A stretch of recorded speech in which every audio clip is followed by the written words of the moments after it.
ان اللہ مصابرین، بے شک اللہ صبر کرنے والوں کے ساتھ ہے۔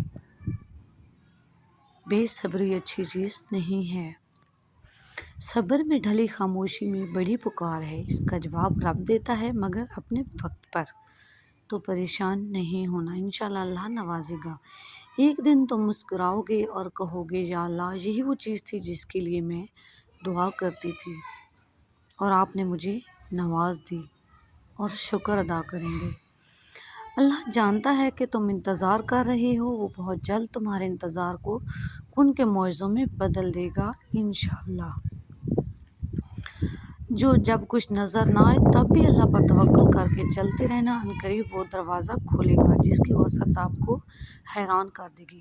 تمہارا صبر یہ مانگنا یوں ہی نہیں ہے، اللہ تمہیں نوازے گا، اللہ نے وعدہ کر رکھا ہے۔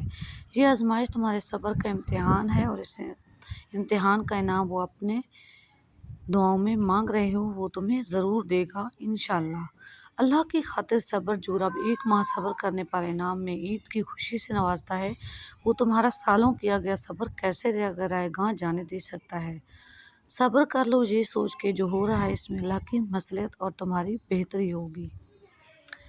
دعا، سب سے پہلے دعا، دعا کے بعد صبر، صبر کے بعد یقین، اور پھر آپ کا سفر بہترین انشاءاللہ۔ پتہ ہے صبر کسے کہتے ہیں؟ جب آپ کی زندگی اس مقام پر ہو کہ آپ کو زوروں سے رو رو کر اپنی تکلیف کا اظہار کرنے کا دل کرے، لیکن اس کے بجائے اللہ آپ کے فیصلے پر راضی ہو کر خاموشی سے وقت گزاریں، انشاءاللہ وہ چیز ملے گی۔ قرآن کہتا ہے، قرآن بار بار کہتا ہے، نا امید نہ ہو، کمزور نہ پڑو، غمگین نہ ہو، بے شک اللہ ہر چیز پر قادر ہے۔ صبر کی ایک بات بہت اچھی یہ ہے کہ جب آ جائے تو کسی کی طلب نہیں رہتی۔ صبر بہت مشکل ہے لیکن اس کا صلہ بے حد خوبصورت ہے۔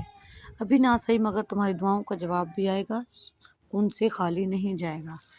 پھر تمہیں کیا معلوم کہ جب کوئی بھیگی ہوئی آنکھیں سختی سے رگڑ کر تمہاری لمبی سانس کھینچ کر تلخ مسکراہٹ لبوں پر سجائے آسمان کی طرف دیکھے اور اللہ کو پکارے، اللہ سنتا ہے۔